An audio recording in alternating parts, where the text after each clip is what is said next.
pause quasi bien aimée, c'est quand on ajoute quelque chose, oh ce serait un iota, toute la pâte élevée, oh la mort est dans le pot.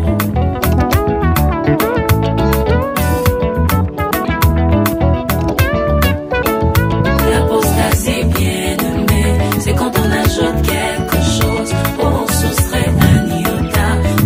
Shalom. Nous saluons tous les bien-aimés, nous vous disons shalom. Kimia na Nzambe zana bino na bisika nyonso bozali. Que la paix du Seigneur soit avec vous partout où vous nous suivez. Toza toujours na partage la parole de Dieu. Nous sommes toujours dans le cadre du partage de la parole de Dieu. Lelo tozo continue toujours na émission na biso lokola na mangomba nyonso ya basante. Aujourd'hui, nous continuons avec notre émission intitulée comme dans toutes les églises des saints. Yango tozolobela mingi ba makambo etali ba mibeko doctrine ba règle nyonso ekoki kozwa na kati na mangomba yango nde ezosunga biso ke totambola biso nyonso mangomba ya basante totambola na nzela moko. Nous parlons beaucoup plus des règles de la doctrine qui conduisent l'église du Seigneur. C'est ce qui fait en sorte que nous puissions marcher selon la voie du Seigneur. Lelo tozolobela na oyo mingi toyokaka bandeko bazoloba ngai visionnaire église oyo. Aujourd'hui, nous allons beaucoup plus parler de ce que beaucoup disent que je suis visionnaire d'une telle église. Nde lelo tokotalisa bino nani nde azalaka visionnaire église. Aujourd'hui, nous allons vous faire savoir qui est le visionnaire d'une église. Ba mosusu bakomi meme kolobao assemblée de ces zanga leadership visionnaire. Beaucoup disent l'assemblée des saints manque le leadership visionnaire. Wana ezali ba pensée humaine makanisi ya bomoto eza ya bonzambe te. Ce sont des pensées humaines qui ne reflètent pas la pensée de Dieu. Lelo tokotalisa bino nani nde azalaka visionnaire ya église. Aujourd'hui, nous allons vous démontrer qui est le visionnaire de l'église. Tango Nzambe azosala mokili azalaki na conseiller te. Quand Dieu a créé le monde, il n'avait pas de conseiller. Ye moko nde azalaka conseiller pona ye moko. Il est lui-même son propre conseiller. Yango moto akoki koya te na sima yo église ezotambola malamu te po ezangi visionnaire ife église nyonso eza na visionnaire biso tozalaka na visionnaire na biso aza spirituel amona na kate c'est le Seigneur Jésus. Oh, quelqu'un peut venir, non, l'église ne marche pas bien, il faut un visionnaire. Nous avons un autre visionnaire qui est la personne du Seigneur Jésus-Christ qui est spirituel. Même okoki ko banda église Nzambe asali yo grâce au banda église moko songolo ozape visionnaire te. Vous pouvez commencer une œuvre, une église, vous n'êtes pas le visionnaire de cette église. Babiloko wana ya ba visionnaire eza babiloko ba groupe de prière. Ces histoires, ces choses de visionnaires appartiennent au groupe de prière. Eza babiloko oyo tozomona lelo comment l'église mombezaka na pasteur moko me ba mosusu batikali ba pasteur associé. Vous verrez dans une église, il n'y a qu'un seul pasteur qui est responsable, les autres sont ses associés. Pona kozanga ko bungisa tango totanga nano likomi Romains chapitre na yango 11 verset 34. Qui a connu la pensée du Seigneur? Nani nde ayebaki likanisi na kolo? Ou qui a été son conseiller? Nani nde azalaki mopesi toli na ye? Qui lui a donné les premiers? Nani nde apesi ye moto na liboso? Pour qu'il ait à recevoir en retour. Wete Nzambe azongisela ye? C'est de lui. Ezali nde na ye? Par lui. Pe na nzela na ye? Pour lui. Pe pon na ye? Que sont toutes choses. Nde biloko nyonso ezali. À lui la gloire dans tous les siècles. Pon na ye kembo na bikeke nyonso. Amen. Yango tozoloba bien aimé, nani azalaki conseiller ya Nzambe, nani azalaki bilikanisi ya Nzambe, po lelo eloko nyonso tokoki kozwa yango na kati na Bible, Nzambe asatanda makambo nyonso, plan nyonso ezali to ya tikeli biso ezali, tokoki kokende te mosika makambo nyonso so bongisama na ye moko. Aujourd'hui dans la Bible, on ne peut plus rien passer de nous-mêmes. Dieu avait déjà tracé tout de ce que le monde est dans la Bible. Il demande qui était son conseiller, qui avait connu sa pensée. Job 38, verset 4. Job 38, Job 38, verset 4. To sauter pe to kozwa verset na yango 6.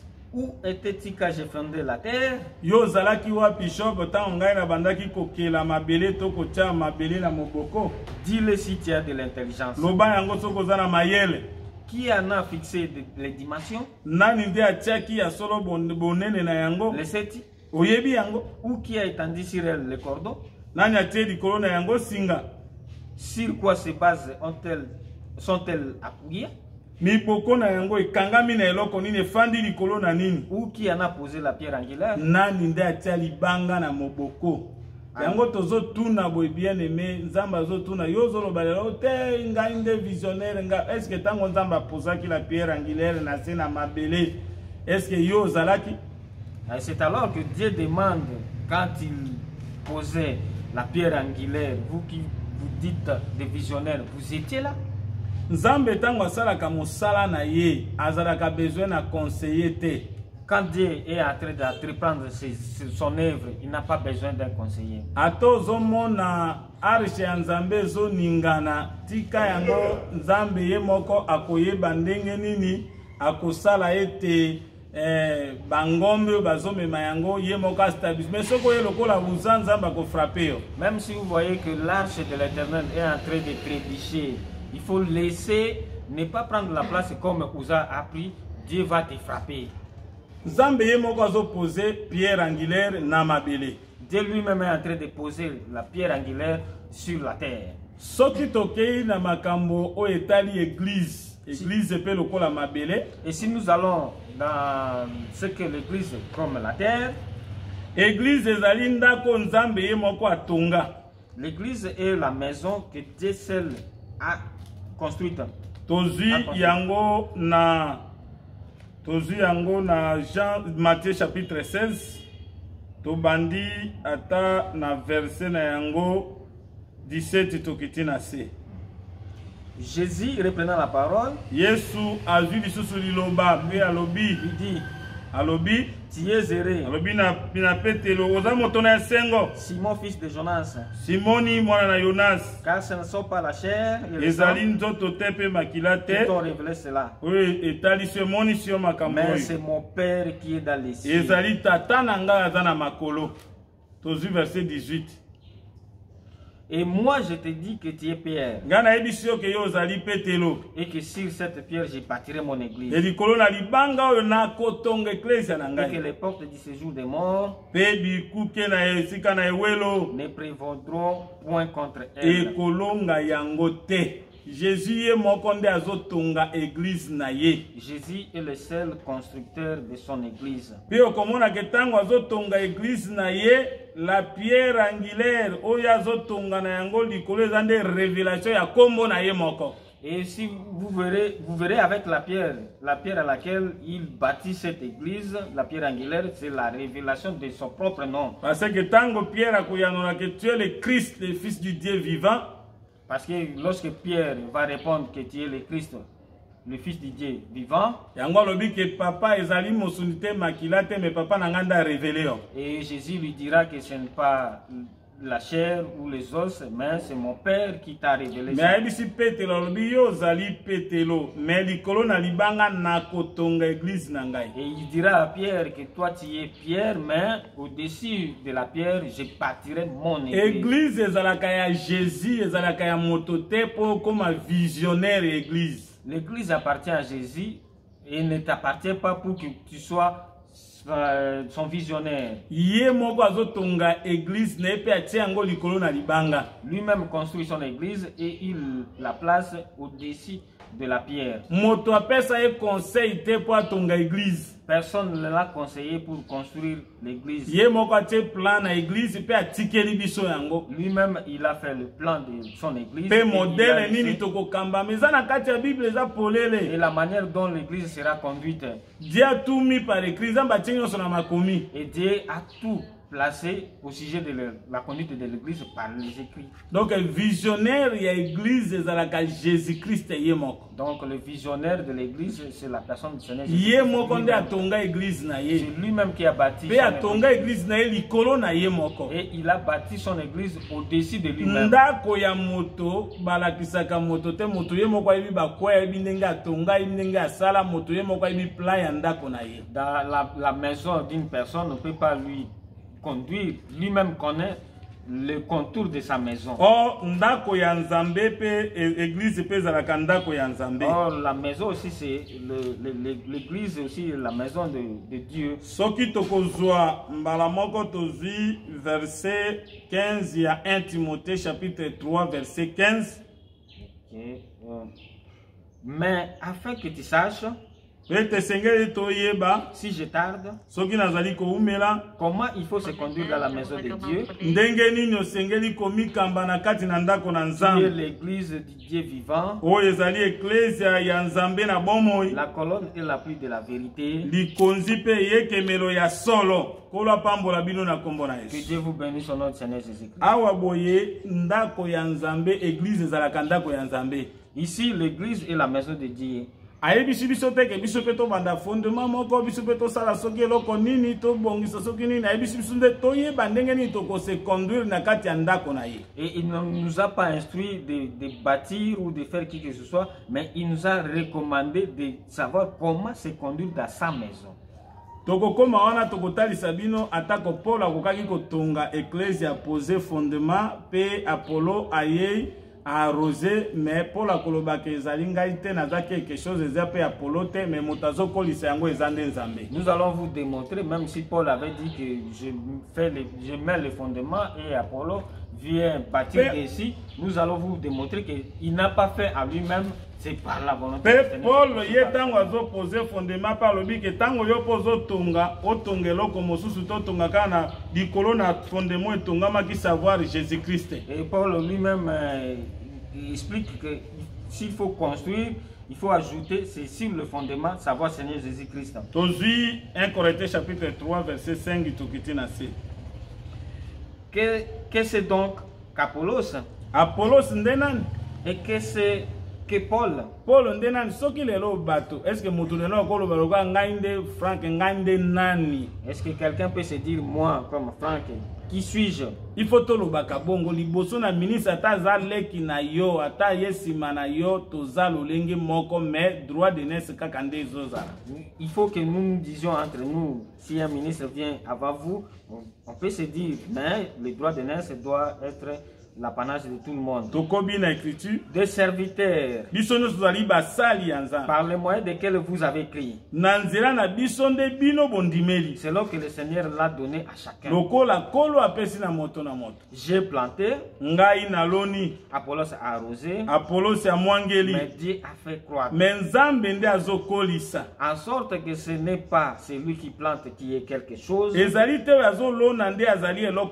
celui qui arrose, mais Dieu qui fait quoi?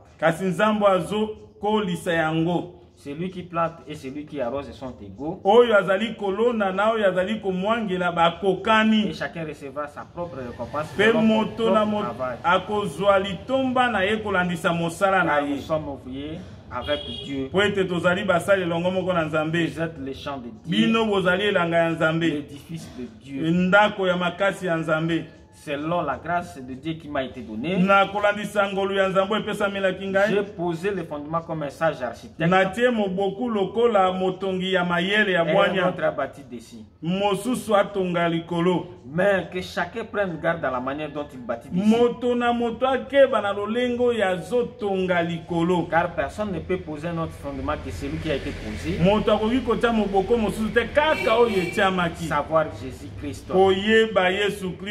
Kolo pambola bino na kombo na Yesu. Dieu vous bénisse son nom. Yango tozolo ba bien aimé yo ko yana eloko nini ya sika visionnaire, il faut tolo ba il faut une leadership visionnaire tozo moto azala wana kote bongo te na makambo ya nzambe. Qu'est-ce que vous allez apporter de plus dans les choses de Dieu? Visionnaire, leadership visionnaire? Non, nous devons suivre ce qui est recommandé par Jésus-Christ, par les écrits. Paul azomi benga wa yena Apollo bakokani. Paul et Apollo se comparent à Apollo, il dit qu'ils sont égaux. Ata obanda église. Même si vous avez commencé le ministère, Ndeko mosusu baye na sima. les autres ministres viennent après. Yo banda ki église oloka moto oloni. Vous qui avez commencé l'œuvre, c'est comme si vous avez planté.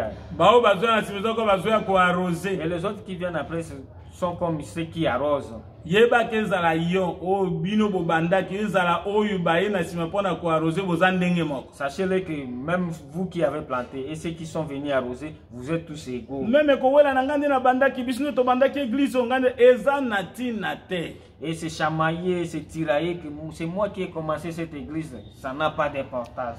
Soki motolingi kwa na vision na yo ya makamona tonga église na yo. Et si vous voulez venir avec votre vision, bâtissez votre propre église. Parce que l'église est l'église de Jésus-Christ. Parce que l'église où nous sommes, c'est l'église du Seigneur Jésus-Christ. Pour la Bible, nous sommes édifiés sur les fondements des apôtres et des prophètes. La Bible dit, lui-même avait dit, Paul avait dit, nous sommes édifiés sur les fondements des apôtres et des prophètes. Jésus-Christ lui-même est la pierre angulaire. Jésus-Christ lui-même la pierre angulaire. Yesu yemoko moboko bien aimé soko zo tonga na oyo o tonga na modèle ko kende libanda te na ba écriture. Et bien aimé, si vous bâtissez, n'allez pas au-delà, bâtissez comme les prescrits les écritures. Yondo ko pesa nzambe toli po lingomba na ebonga to nzamba tanda milongo po na lingomba tambola malamu. C'est vous qui allez conseiller à Dieu comment son église doit évoluer, ou c'est Dieu qui avait mis les prescrits pour l'évolution de son église. Yango tozo zo alikomi ke nzambe ye moko azalaka conseiller tozui Psaume chapitre 16 verset 7. Okay. Je bénis l'Éternel, mon conseiller. Nazali kopambola Yahweh mon pesi toli na ngai. La nuit même, mon cœur m'exhorte. Même na butu motema na ngai zali kopesa ngai to tosuki kaka wana koloba ke l'Éternel ye moko azalaka conseiller. Ici, nous nous limitons là pour dire que l'Éternel lui-même est son conseiller. Tozui sous Psaume 32 verset 8. Nous prenons le livre de Psaume 32 verset 8. Verset 8, tozui yango okoyoka eloko nini eza toli na biso tokoki kolanda. Psaume 32 verset 8. Je t'instruirai na kote ya yo et te montrerai la voie que tu dois suivre. Na kolakisa yo nzela oyo kolanda. Nzambe nde azoloba sa tandela biso makambo ndenge tokoki kolanda nzela oyo tokoki kolanda. Je te conseillerai, na kopesa yo toli, j'aurai le regard sur toi. Na kota miso na ngai ekotala yo. Nzambe azoloba ki akopesa biso toli mateya, akopesa biso mateya na mateya ngalobi ke na ko conseiller. C'est-à-dire que makambo nyonso na nzambe a conseillé biso tout ezali oyo nzambe alobaki tosala eza te ke yo moto ozwa lelo oyo obanda kobima te nga na changer tosala boye po église etambola boye nyonso Dieu a tout mis par écrit. Ici Dieu a mis il a dit lui-même qui instruit, c'est lui-même qui conseille. Donc on ne peut pas aller au-delà, c'est lui-même qui a tracé déjà la voie pour nous. Conseiller ya nzambe pe ezalaka ba écriture. Les conseillers de Dieu sont aussi des écritures. Oh ba écriture ezalaka nzambe ye moko. Or les écritures démontrent en réalité Dieu lui-même. Soki tozwi Psaume 119 verset 24. Psaume 119 verset 24. Tes préceptes font mes délices. Bamibeko na yo esalaka esengo na ngai. Sont mes conseillers. Ezali bapesi toli na ngai. Donc soko lingo za toli ya malamu pona kotambola na makambo ya nzambe pona kokamba lingomba po lingombe kamba makana collège ndenge tolobi ezana visionnaire moko te. Visionnaire moko c'est le Seigneur Jésus. Et si vous voulez marcher dans l'église du Seigneur, il a tout mis dans ses préceptes. Et il n'y a pas, l'église est conduite par le collège dans l'assemblée. Soki tozwi ndenge touti koloba wana ke ba précepte ezali ba écriture ya nzambe sala ke sengo na ngai yango nde ba pesi toli na ngai. Et si nous limitons là, les préceptes qui font les délices de Dieu, ce sont les conseillers de Dieu. Soki tozwi to ba accession écriture mosu pona kotalisa ke nyonso nzamba akoma na kati nango eza na ba conseil esengeli to salela. Proverbe chapitre 22 tobandi na verset 20. Proverbe à 21. 22, 20. À 21.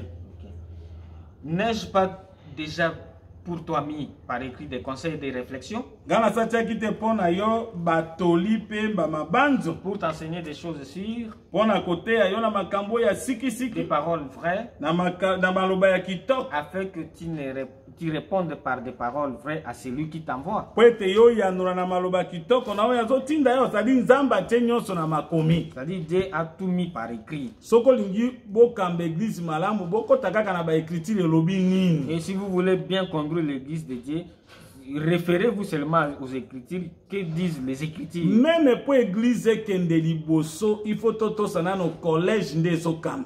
Et même si pour que l'église avance, nous devons respecter la conduite par les collèges. Nzambe soka za conseiller moko. Et si Dieu est le seul conseiller, Ami kaboli na ba écriture na ebele ba benyango ba conseiller. Et il s'est répandu dans ces écritures qui sont ses conseillers. Apesi pe na kati na église ke pour l'église za na kimia, il faut pe ministère na kati nango 5 dons ministériels za la kapel lokola ba conseiller. Et il a mis dans l'écriture pour que l'église soit dans le calme, les ministères. Parmi eux, ce sont eux aussi qui sont des conseillers. Soki tozui na Proverbe chapitre na yango 11, soki tozui chapitre 11, Zamba zoloba nini? Zamba zoloba ke lobiko tozui verset 14. Quand la prudence fait défaut, Soki kokeba ezali te, le peuple tombe. libota ekokweya. Et le salut est dans le grand nombre de conseillers. Lobiko ezali na kati na bapesi toli ebele. Bapesi toli ebele awande 5 dons Et ministériels. le grand nombre de conseillers ici, ce sont les 5 dons ministériels. Ya liboso, mopesi toli ya liboso, c'est Dieu lui-même. Le premier conseiller, c'est Dieu lui-même. Bapesi toli ebele zape ba écriture na ye. Et le grand nombre de conseillers sont aussi ses écritures. Lelo pe bapesi toli ezali pe ba ministre. Aujourd'hui aussi, les conseillers sont aussi des ministres. Po lingomba ekende liboso esengeli 5 dons ministériels de ça. Pour que l'église avance, il faut que les 5 dons ministériels travaillent. Ezate keza na moto moko wana yenda zopesa ba orientation tokosala boy sans écriture. Non, ce n'est pas une seule personne qui donne des orientations seules, sans écriture. Awe pa na biso lobiko ezali na bapesi toli ebele. Ici chez nous, le salut ou la vie est dans le grand nombre de conseillers. Soko lingi okoma visionnaire église moko songolo biman église ya Jésus-Christ. Et si vous voulez devenir visionnaire d'une telle église, sortez de l'église du Seigneur Jésus-Christ.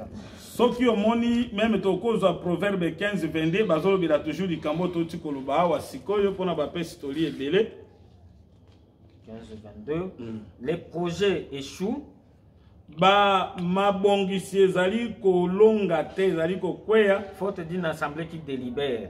Ezali tina ete liyangani oyo ya kokata likambo ezali te. Mais ils réussissent quand il y a de nombreux conseillers. Yango ezali kolongisa matango bapesi toli ebele bazali. Tolobi ke mopesi toli ya liboso nzambe ye moko. Nous disons, le premier conseiller, c'est Dieu lui-même. Et nzambe na kati ya plurière na ye ezali ba écriture nyonso lobela pona nzambe. Et Dieu, dans sa multitude, dans sa pluralité, ce sont toutes les écritures. Yango bapesi toli eza ba écriture nyonso avato sala likambo écriture tongolo elobi nini.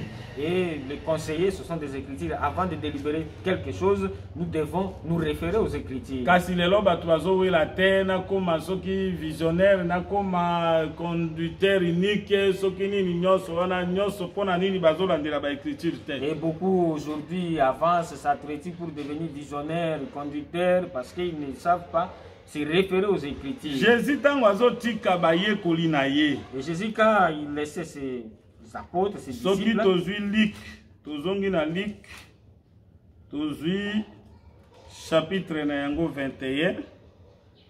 Po mona ke vision église ezalaka Jésus-Christ ye moko. Tokoki kobanda na verset 45 tokiti na se pona kotalisa ke même le baptême au nom de Jésus, Pierre etende moto abanda kote ya Jésus ye moko nda abanda kote ya liboso na sima nde Pierre aye kote ya Saint-Esprit na kati ya Pierre a confirmé loko Jésus ye moko mobandisi ya lingomba te. Luc chapitre 24 pardon, chapitre 24 tozui verset 45 tokiti na se. Luc chapitre 24. Alors il leur ouvrit l'esprit Na boya fungoli bango molimo. afin qu'ils comprissent les Écritures. Po ete basosola makomi. Il leur dit, Alobi na bango. ainsi il est écrit que le Na boye Christ komami ke Kristo akonyokwama. et qu'il ressusciterait des morts le Pe troisième ya jour. kosekwa na bakufi moko na misatu. Kitana se. Et que la repentance et le pardon des péchés seraient prêchés en son nom. Kobongola motema pe bolimbisi ya masumu ekote ya mana kombo na moto abanda baptême au nom de Jésus ezalaka Jésus moko pa lobi que la repentance et le pardon des péchés côté ya mana kombo na ye. À toutes les nations, Na bikolo nyos à commencer par na Jérusalem. kobanda na Jérusalem tala les visionnaires tala moto azo banda maka le commencement les visionnaires c'est le commencement yozo lukozo visionnaire est-ce que ça commencement le commencement c'est Jésus lui-même. Et le visionnaire, c'est le commencement. Et le commencement, c'est Jésus lui-même.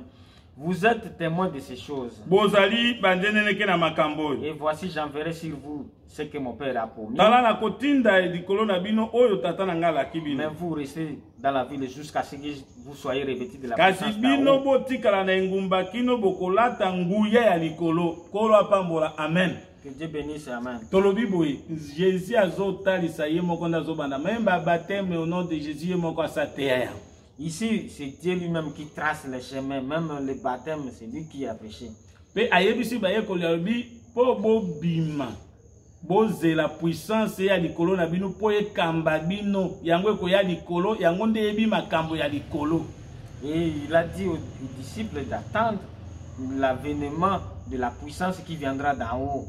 Oh, moto ayebi makambo ya likolo azalaki conseiller ya Nzambe ezalaka Nzambe ye moko. C'est le Seigneur Jésus. Oh, celui qui a connu la pensée de Dieu, c'est le conseiller de Dieu, c'est la personne du Seigneur Jésus. Aujourd'hui, Jean chapitre 3 verset 31. Jean chapitre 3. Verset 31 tokitina se. Celui qui vient d'en haut est au-dessus de tout. Oyo azali kouta na likolo azali likolo na nyos. Celui qui est de la terre est de la terre. Oyo azali ya mabele azane ya mabele. Yo moto za ya mabele mozo lingo koma visionnaire l'église ya moto ye moko ndauta likolo comme. Vous qui êtes de la terre, comment est-ce que vous pouvez devenir visionnaire d'une église qui vient d'en haut? C'est lui et il parle comme état de la terre. Bango bazolo balokola batu ya mabele. Celui qui vient du ciel est au-dessus de tout. Oyo azali ya mabele azolo balokola moto ya mabele mais oyo auti na likolo azali likolo na nyos. Il rend témoignage de ce qu'il a vu et entendu. Azo pesa litato lina oya yokaki pe amonaki pe ayokaki. Et personne ne reçoit son témoignage. Moto azali kozwa litato lina ete. Celui qui a reçu son témoignage a certifié que Dieu est vrai. Oyo azwi litato lina ye andimisi ete Nzambe aza solo. Car celui que Dieu a envoyé dit les paroles de Dieu. Oyo Nzambe atindi alobi maloba ya Nzambe. Parce que Dieu ne lui donne pas l'esprit avec mesure. Po ete Nzambe apesi ye molimo te na ndelo kolo apambola au nom de Jésus. Yango komona ke Nzambe Jésus-Christ nde azalaki ayebi nyos la parole de Dieu. Plan ya église makambo nyos kokamba ma église ye moko asa trasa yango atiki bokozwa puissance ekoya ekozala likolo na bino pe bokozala ba témoin na ngai. Lelo totike nango ezali modèle oyo batoma batikeli biso yango nde eza vision tozo tambola na yango tina suka. Et c'est Jésus qui connaissait le plan de Dieu, la pensée de Dieu. Et il a laissé aux apôtres. Et les apôtres ont transmis ça. C'est ce que nous croyons à ça, la vision du Seigneur Jésus-Christ. Bien aimé, motazala qui conseille en Nzambe te Nzambe azala ka conseiller na ye moko. Personne n'a été conseiller de Dieu. Dieu est lui-même son propre conseiller. Koluka pete ke yo ya lelo lobake nga na lingi bo totambola pona tosala boye po église kende liboso il faut tosala boye Nzambe ye moko atrasa déjà makambo nyonso. Ne venez pas à tracer un autre chemin, faire ceci. Dieu avait déjà tout tracé pour son église, la conduite de son église. Tozi Jérémie chapitre 23 verset 18. Jérémie 23. Verset 18.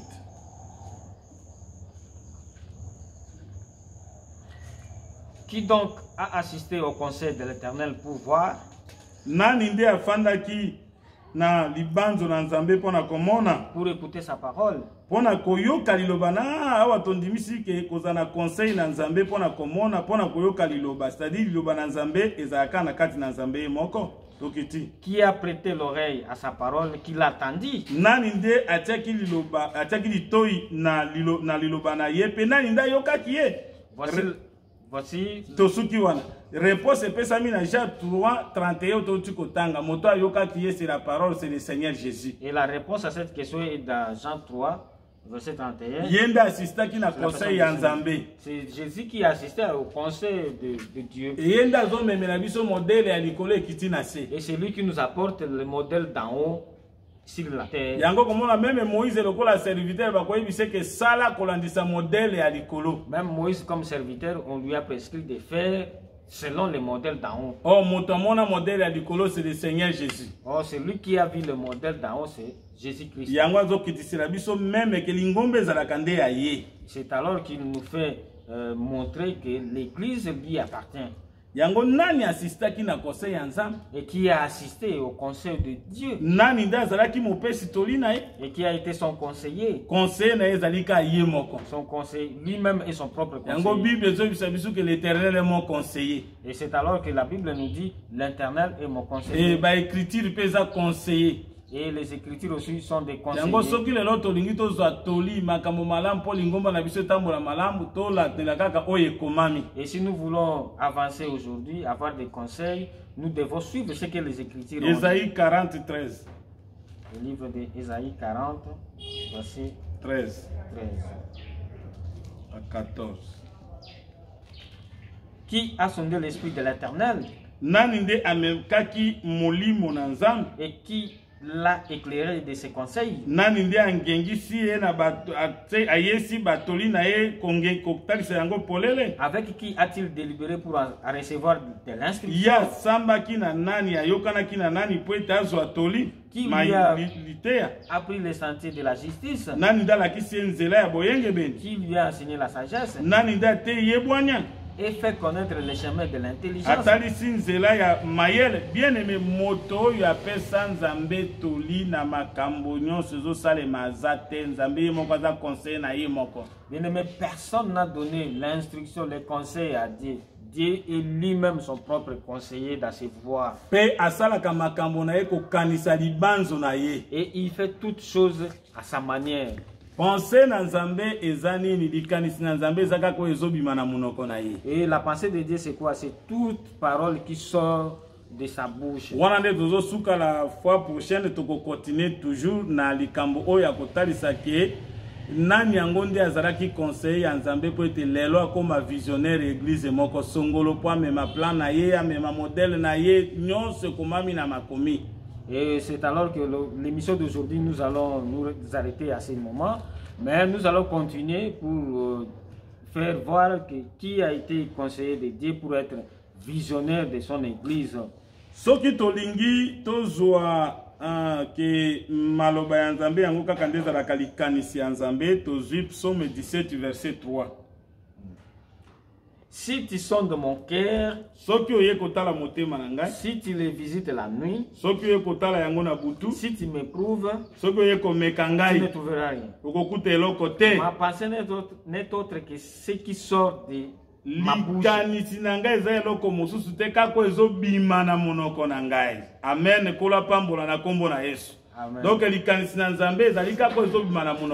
Donc la pensée de Dieu c'est tout ce qui sort de sa bouche. Si vous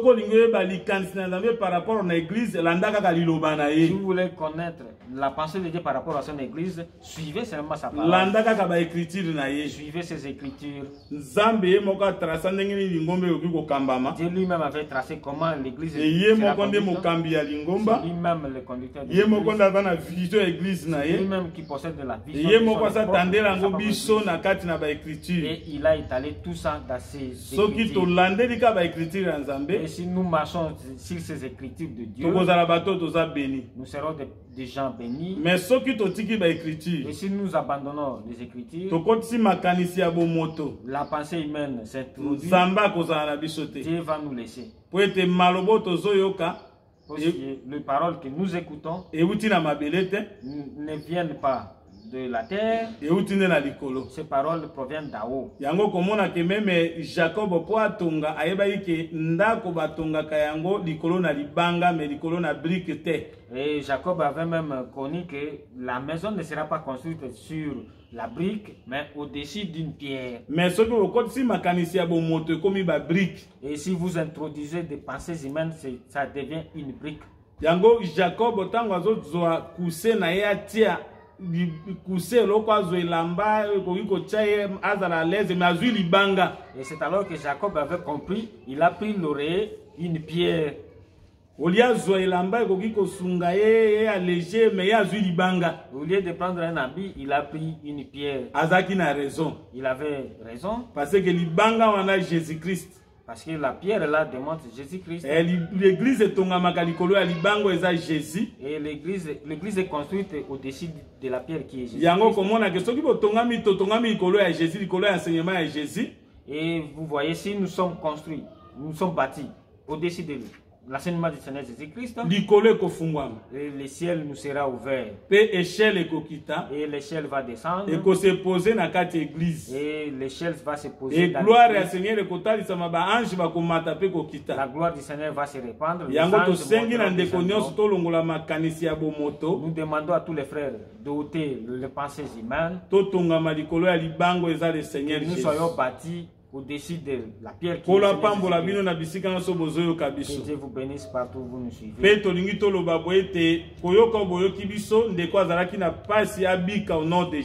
ceux qui nous ont suivis avec des maladies, que Dieu vous bénisse. Et que Dieu donne la victoire si ceux qui sont captés par le péché.